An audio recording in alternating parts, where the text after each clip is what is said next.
ألذ وأسرع وأسهل كنافة ممكن توجدي لي دقة كتعجبو وكتجي رائعة. تبعي معايا.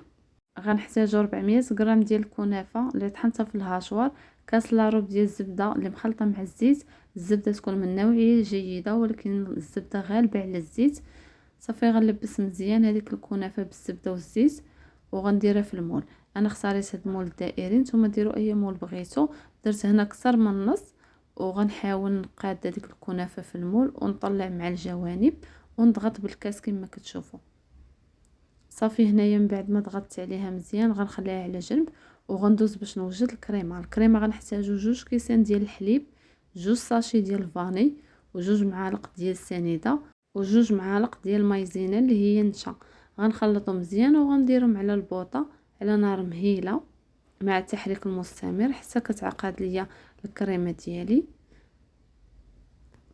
هنا من بعد ما عقدت ليا الكريمه حيدتها فوق البوطه وضفت عليها بيرلي وغنخلط الكريمه ديالي مزيان حتى كترجع كريميه، وغنضيفها فوق الطبقه ديال الكنافه كطبقه ثانيه.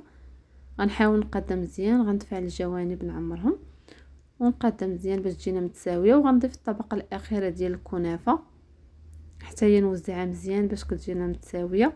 وغنضغط عليها شويه بيدي باش نقادها، ما تضغطوش بزاف غير باش تقادو صافي. وغنديرها في الفران حتى تحمر ليا وغندوز باش نوجد السيرو. عندي نص كاس ديال سنيده، كاس ديال الماء، طريف ديال الحامض غنديرهم فوق البوطه. السيرو خاصو يعقد شويه ما يبقاش لينا جاري كما كتشوفوا هنا، راه كيبان ثقيل بحال العسل باش كتجينا تبقى لينا ديك الكنافه مقرمشه ما كتلواش لينا دغيا. صافي هنا غنسقيها كما كتشوفوا. ضروري خاص السيرو يكون بارد، ومن بعد ما غنسقيها غنزينها على حسب الرغبه. انا هنا زينتها بالبيستاج اللي طحنته وبالورد. التزيين راه كيبقى على حسب الرغبه. صراحه هاد الكنافه كتجي رائعه وكتعجب اي واحد، لا الكبار ولا الصغار. وتقدر ديها معاك الا كنتي غادا لشي بلاصه معروضه، تقدر ديها معاك ولا ديرها لضيافك ولا لوليداتك.